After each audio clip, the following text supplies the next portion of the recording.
Welcome back once again to another video of our YouTube channel BM's English Tutorial Home.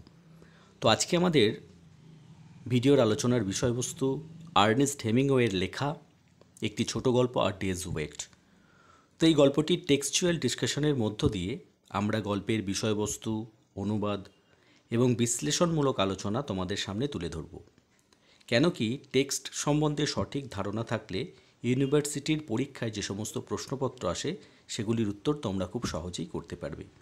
First of all আমরা গল্পাকার Ernst হেমিংওয়ের সম্বন্ধে যে দু চার কথা জেনে নেব এবং পাশাপাশি পাঠটির সম্বন্ধেও সংক্ষিপ্তভাবে দু চার কথা জেনে নেব।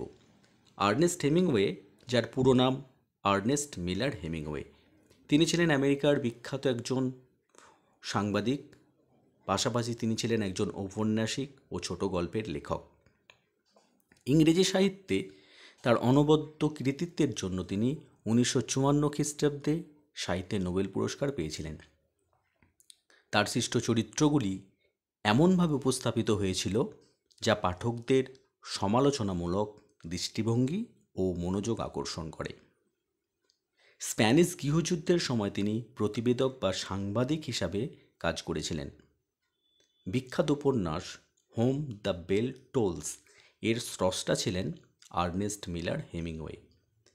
এই বহুমুখী প্রতিভাসম্পন্ন লেখক তার শেষ জীবনে আত্মহত্যা করেছিলেন।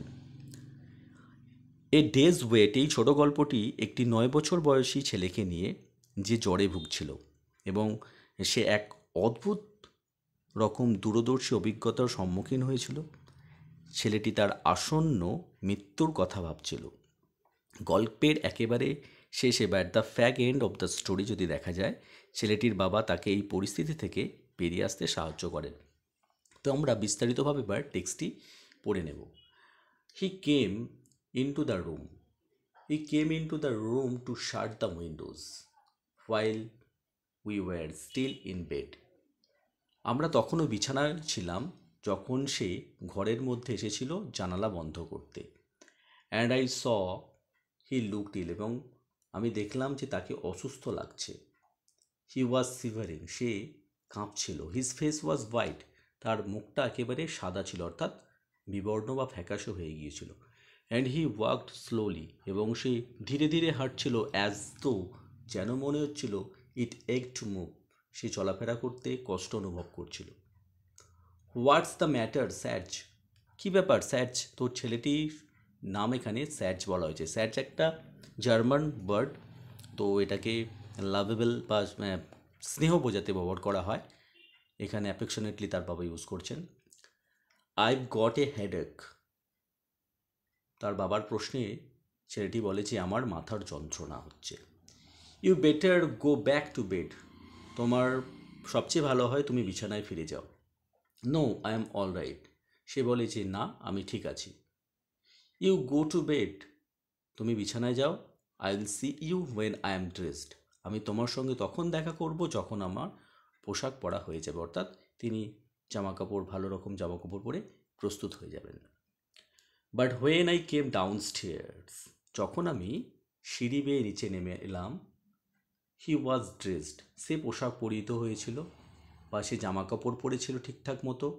সিটিং বাই দ্য ফায়ার, আগুনের পাশে বসে ছিল। Looking a very sick and miserable boy of 9 years, এবং তাকে দেখতে কীরকম লাগছিল? অসুস্থ, দুর্বিষহ একটি 9 বছরের বালক। When I put my hand on his forehead, যখন আমি তার কপালে হাত দিলাম, I knew he had a fever, আমি তার কপালে হাত দিয়ে বুঝলাম যে তার জ্বর হয়েছে। You go up to bed, তুমি বিছানায় যাও। I said you are sick, আমি বললাম তুমি বিছানায় যাও, তুমি অসুস্থ। I am all right he said, ছেলেটি বলেছিল আমি ঠিক আছি। When the doctor came he took the boy's temperature, ডাক্তারবাবু এসেছিলেন এবং ছেলেটির তাপমাত্রা পর্যবেক্ষণ করেছিলেন বা পরিমাপ করেছিলেন। What is it, I asked him, আমি ডাক্তারকে জিজ্ঞাসা করলাম জ্বর কত। 102, ডাক্তারবাবু বলেছিলেন 102। Downstair the doctor left 3 different medicines in different coloured capsules, downstair, সিঁড়ি বেয়ে নিচে নেমে the doctor left 3 different medicine, ডাক্তারবাবু 3 রকমের আলাদা আলাদা ওষুধ দিলেন। ইন ডিফারেন্ট কালার্ড ক্যাপসুল, ভিন্ন রঙের আর কি ক্যাপসুলস, উইথ ইনস্ট্রাকশন, তার সঙ্গে নির্দেশনাও দিয়েছিলেন ফর গিভিং দেম, সেগুলো কখন খাওয়াতে হবে সেই নির্দেশটাও দিয়েছিলেন। One was to bring down the fever, একটা ওষুধ বা ক্যাপসুল কী করবে, জ্বরটা কমিয়ে আনবে। অ্যানাদার পারগেটিভ, অন্যটি ছিল একটা পরিশোধক, অর্থাৎ জোলাপ টাইপের, পেট পরিষ্কার করবে বা কোষ্ঠকাঠিন্য পরিষ্কার করবে সেরকম একটা ওষুধ। The third to overcome an acid condition, আর 3 নম্বর ওষুধটা বা ক্যাপসুলটার কাজ কী ছিল, অ্যাসিডিটি থেকে মুক্তি দেবে, অর্থাৎ অম্লতা থেকে। The germs of influenza can only exist in an acid condition. Influenza অর্থাৎ যে ভাইরাসগুলো আর কি, ছোঁয়াচে জ্বর সর্দির যে জার্মসগুলো একমাত্র অস্তিত্ব থাকে অম্ল বা অ্যাসিডিটি অবস্থা থাকলে, বা অ্যাসিডিটি থাকলে সেটা কিন্তু জার্মস থাকে সেখানে। হি এক্সপ্লেন, ডাক্তারবাবু বর্ণনা করেছিলেন। He seemed to know all about influenza and said there was nothing to worry. তার কথাবার্তা শুনে বা তিনি, he seems to know all about influenza, তিনি ইনফ্লুয়েঞ্জা সম্বন্ধে সমস্ত কিছু জানেন। And said there was nothing to worry, এবং তিনি বলেছিলেন যে চিন্তার কোনো কারণ ছিল না অ্যাবাউট এটা সম্বন্ধে, অর্থাৎ ইনফ্লুয়েঞ্জা নিয়ে চিন্তার কোনো কারণ নেই। If the fever did not go above 104 degrees, যতক্ষণ না জ্বর 104 ডিগ্রি অতিক্রম করছে। This was a light epidemic of flu and there was no danger if you avoided pneumonia. This is a light epidemic, এটা একটা হালকা ছোঁয়াচে রোগ, and there was no danger, এটার ভয়েরও কোনো বা বিপদের কোনো কারণ ছিল না। ইফ ইউ অ্যাভয়েড নিউমোনিয়া, যদি না নিউমোনিয়া হয়, অর্থাৎ নিউমোনিয়াকে এড়িয়ে চলতে পারলে তাহলে এটা কোনো ভয়ের কারণ নয়। Back in the room, I wrote the boy's temperature down and made a note of the time to give the various capsules. ঘরে ফিরে আমি ছেলেটির তাপমাত্রা অর্থাৎ তার জ্বর কতটা সেটা লিখে রাখলাম, অ্যান্ড মেড এ নোট, এবং আরেকটা লিখে রাখলাম কী বিষয়, of the time to give the various capsule, বিভিন্ন রকম ক্যাপসুলগুলোকে কোন সময় দিতে হবে, অর্থাৎ ওষুধগুলো কখন খাওয়াতে হবে সেই সময়টা তিনি লিখে রেখেছিলেন। Do you want me to read to you, তুমি কি চাও আমি তোমাকে বই পড়ে শোনাই? অল রাইট, ঠিক আছে, if you want to, said the boy, ছেলেটি বলেছিল ঠিক আছে যদি তুমি চাও পড়ে শোনাও। His face was very white, তার মুখটা খুবই সাদা ছিল, অর্থাৎ বিবর্ণ লাগছিল। And there were dark areas under his eyes, এবং তার চোখের নিচের পোর্শনগুলো আর কি কালো হয়ে গিয়েছিল। হি লে স্টিল ইন বেড, সে শান্তভাবে বিছানায় শুয়েছিল। And seemed very detached from what was going on, যা কিছু ঘটে চলেছে সে সমস্ত কিছু থেকে সে যেন বিচ্ছিন্ন ছিল।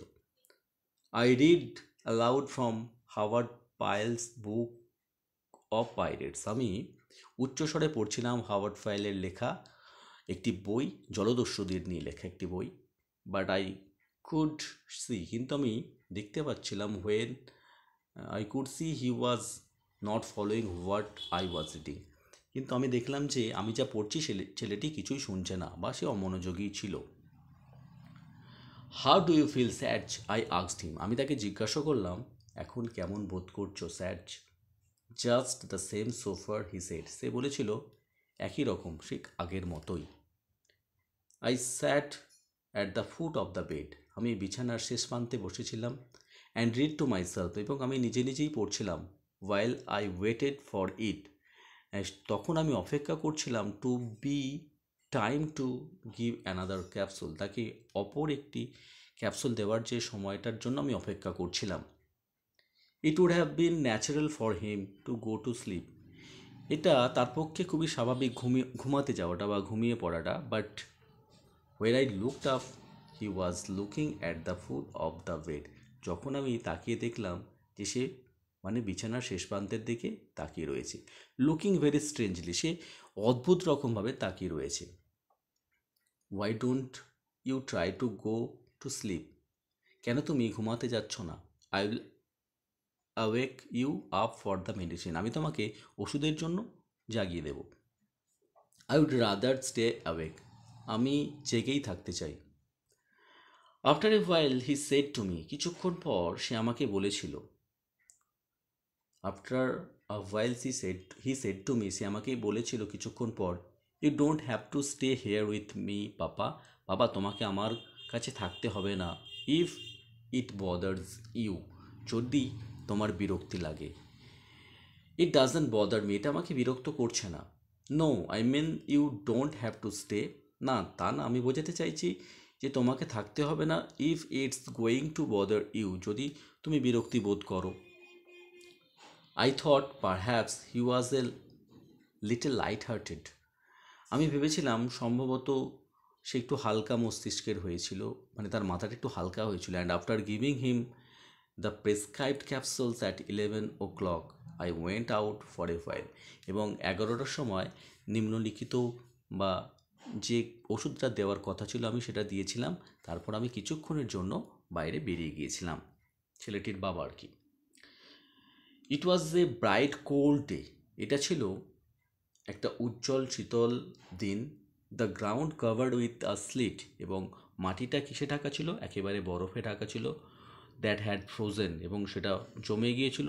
সো দ্যাট ইট সিমস, এবং যে কারণে সেটা লাগছিল as if all the bare trees, সমস্ত ফাঁকা গাছগুলি, দ্য বুসেস, দ্য কাঠ ব্রাস, ঝোপঝাড় যা কিছু ছিল, অ্যান্ড অল দ্য গ্রাস, এবং সমস্ত ঘাস, অ্যান্ড দ্য বেয়ার গ্রাউন্ড, এবং ফাঁকা মাঠ, হ্যাড বিন ভার্নিশড উইথ আইস, যেন বরফ দিয়ে মসৃণ করে দেওয়া হয়েছে, অর্থাৎ সেগুলো বরফে জমে যাওয়ার ফলে তার মধ্যে একটা চকচকে ভাব এসে গিয়েছিল বরফের উপর।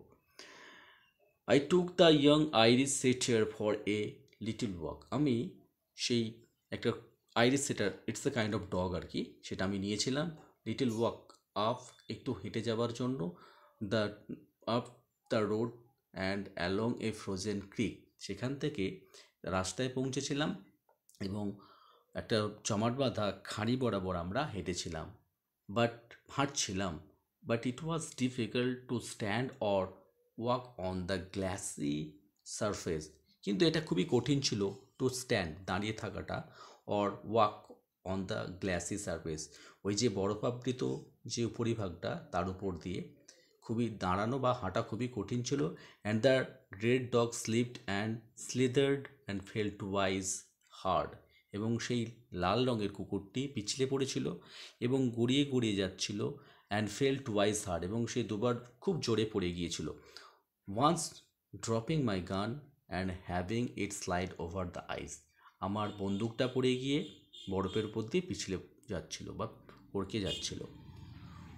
We flushed a covey of quail under a high clay bank with overhanging brush and killed two as they went out of sight over the top of the bank। তো এখানটার আমরা ক্ল্যারিফিকেশন একটু করব। উই ফ্লাস্ট অর্থাৎ আমরা তাদের গোপন জায়গা থেকে খুঁজে বের করেছিলাম।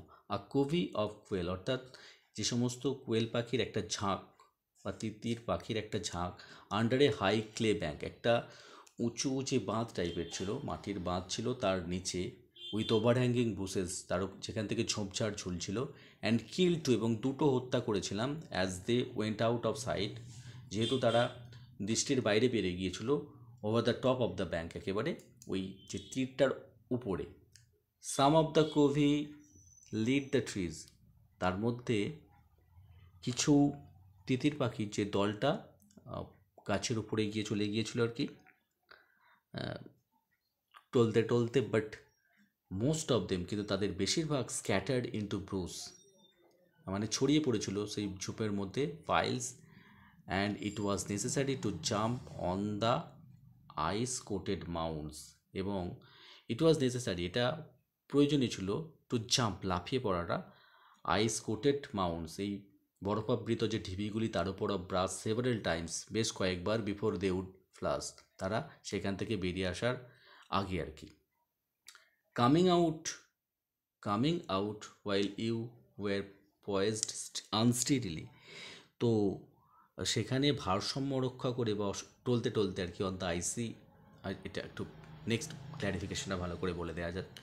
Coming out while you were poised unsteadily on the ice, মানে ওখান থেকে বেরিয়ে এসে অর্থাৎ বরফের মধ্যে দিয়ে হাঁটতে গেলে কী হয়, একটা নিজের ভারসাম্য রক্ষা করে সেখানে অসতর্কভাবে অর্থাৎ টলতে টলতে বরফের উপর দিয়ে হেঁটে springy brush they made difficult shooting and kill two.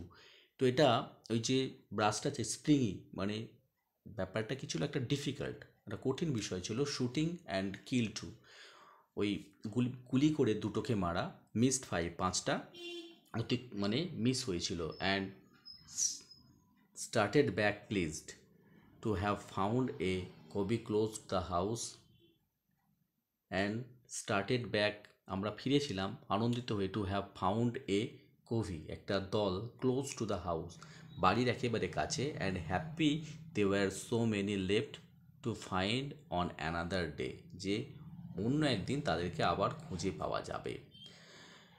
At the house, they said the boy had refused to let anyone come into the room.